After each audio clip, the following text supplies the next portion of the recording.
السلام عليكم ورحمة الله وبركاته. هردفتوتا channel خينا تصفير أفان أورمو إمي خجاع مرة سبسكرايب في شير لايك نور خيسن را هيتو سنو را جمّن وردفا جنة. السلام عليكم ورحمة الله وبركاته. عجائب تكفت وانا قافتي وانا جايبه يا أبلين إسلام جارست بما دويتيتي تردد نبو بعد دام فقاني لو تنف ابو دنديتي في الراتو وجه برزنا دلقي يتين الله من ربي خيس لا دلقي حول ولا قوة انتلتي تنافاسيتي نتيمتي جناني اني خيسي درنيتي أني سكر أكو مخيسني تين جامي لا أنيس ديفا مسيقو دي أديس ديفا مناقو دي جين الله لا مي وني إله. مع سيان تن تربي اللهم تموت صل أنيو تيا جرخي حق ربي سالي دالا دا أمانة أكس سالي ديرا أمانة إسا والله أبا فريدين بنتو نسكنون دندو بأجايبة. إسي نسكنون دندك يو أبل ليسن خرخالك أقرق لمالي أكس ديفا مناقو دي مالتا دي تكينسي تاتي بر لا.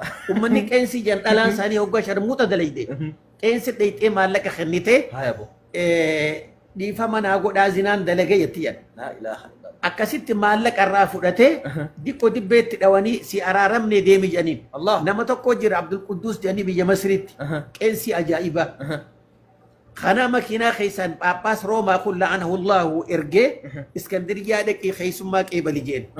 Kana odoo deemuu mucaan tokko ol seenee makiinaa keessa miikkaadhaan kitaaba hiru jira kitaaba didiqqaa kana. Kitaaba kana keessatti kitaaba maqaan isaa qul huwa Allahu ahad jiru jira.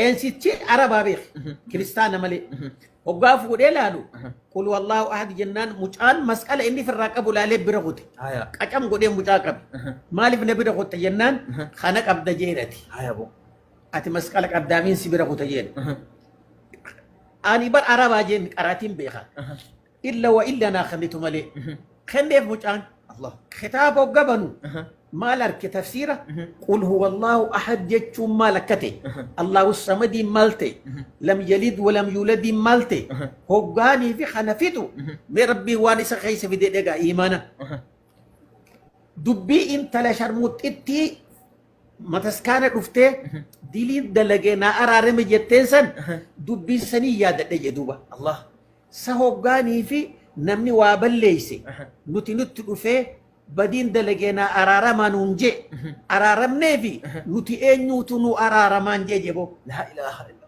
الله dubbii tana laal qeensichi الله nuti ni araaramnaa fi nuti eenyuutu nu araaramaa jechuun na dhageeme je الله gaafa kana dogongore kiyya beekee achi gara galeetuma bargaa masqala dahabaa kan Haya. firraa baasee darbee هاي لا shaahadaa qabadhe je الله لا إله namni akkasitti arraan tana if keessa deebi'ee gorfamaa deemaa jira.